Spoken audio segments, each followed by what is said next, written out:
Hello， 大家好，我係基督教宣道會頌安幼稚園秦校長。今日我想同大家傾下點樣可以令小朋友真正愛上語言呢？頌安幼稚園嘅教育精神係在於幼兒在愛中成長。我哋相信學語言唔應該係壓力，而係一份源於生活嘅樂趣。咁究竟我哋點樣做到呢？我哋係用沉浸式語境教學，引發幼兒 love to learn。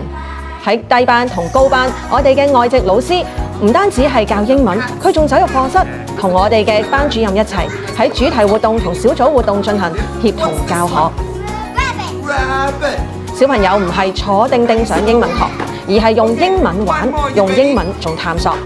我哋認為培育幼兒嘅學習興趣同自信心先至係最重要嘅，所以我哋嘅英文老師會用生動嘅故事、角色扮演、Phonics 拼音遊戲，幫小朋友建立語感。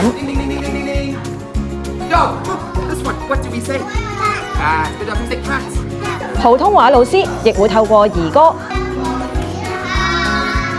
同日常嘅對話，令小朋友喺自然嘅環境裏面學習。